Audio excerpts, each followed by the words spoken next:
A four-star from St. Louis has a commitment date locked in, and JSU is a finalist. Let's talk about. Does this sound familiar, by the way? Let's talk about it right after the bumper. Stay tuned.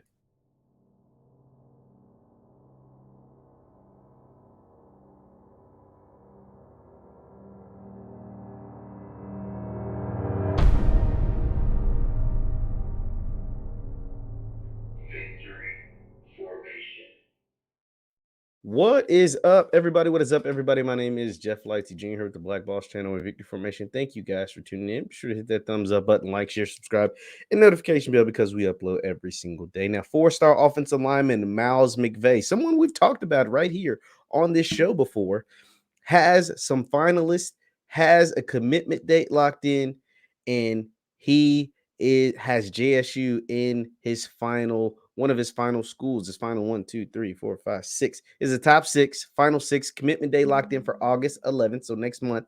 And Jackson State is in there, and Jackson State is featured in the E247 article where he spoke about his finalist school. So let's take a look at the graphic. Let me go ahead and show you the graphic to tap in to Miles McVay on Twitter. Shout out to Tiger Talk 1400 Club, Ken Clark, and those guys. And you see JSU there with Michigan. I mean, some heavyweights in here: Michigan State, Alabama, Oregon, Missouri, Texas A&M, and of course, Coach Prime and the Tigers down at 1400 Lynch Street. Now, in the 24/7 article, he spoke about all of his finalists, the six schools, and here is what Miles McVay had to say about the Tigers and Coach Prime. He says it's culture. He said regarding the JSU Tigers, it's culture.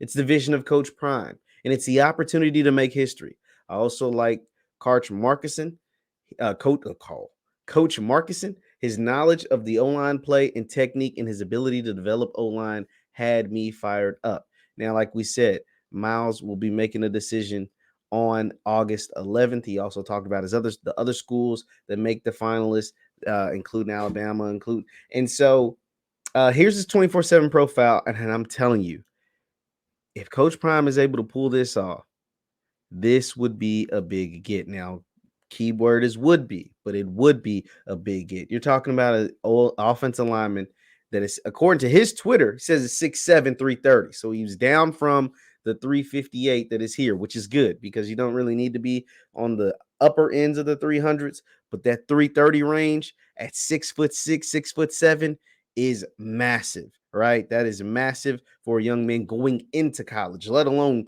going into his senior year of high school. A top 200 recruit, a top 20 offensive tackle in the entire country, consensus four-star across the board on all the major recruiting sites. Mr. Miles McVay of East St. Louis, Illinois, over 92 grade. And like you said, some of the best are in on this young man. This would be massive if the Tigers are able to land him. Now, granted, there's tough competition. We understand just because JSU or any of the HBCUs with the Scramblin, JSU, Southern, Alcorn, FAMU, whoever, just because they're in your top six or they're a finalist doesn't guarantee that they're going to land you.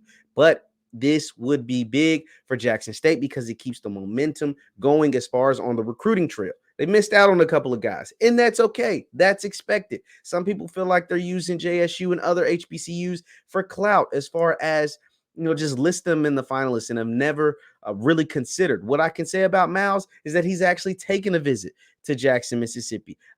He's been on JSU's campus. He knows what they're building towards. He's seen the new facilities. He's worn the helmet. He's worn the jersey. He's actually been there on campus. So that is major. So that lets you know that this is a real legit chance of landing this young man. Coach Prime has a real legit chance of landing him. And I think he could potentially be a bigger recruit than some of the other big time recruits that they've had. Because why? Because we know Jackson State needs help in the trenches. We know HBCU football needs help in the trenches. That is how you continue to level the playing field. That is how you continue to make your team and your program better. Everybody has great skill players. Everybody has great guys on the outside. Everybody has great backs. Where the big boys separate themselves are in the trenches and at quarterback. That's it. Everybody has great wide receivers and running backs. Everybody has great wide receivers and running backs. Where the big boys, the top of the top programs, I'm not even talking about FBS. I'm talking about just in the FCS ranks, where the FCS programs, the James Madisons of years past, the Montana States, the North Dakota States, where they separate themselves are in the trenches. That's why they get offensive linemen drafted. And at quarterback, that's why they've had 2 quarterbacks going in top 3 picks at North Dakota State. Wentz and Trey Lance both were top 3 picks in their draft. Not top 3 quarterbacks, top 3 picks in the entire NFL. That's why their program won so many national championships. And so if Jackson State wants to continue to build a program like that to be one of the top in the country at the entire FCS level, they have to land big-time players like Miles McVay. This August 11th, we'll see. We will see what happens. Leave your thoughts in the comments down below. Once again, my name is JeffLightsYJr. with the Black Boss channel. Also, hit that thumbs up button. Thank you guys for tuning in. You can follow me on Instagram and Twitter at JLightsy7. That is on Instagram and Twitter at JLightsy7. Thank you guys for tuning in. I will see you next time. Peace.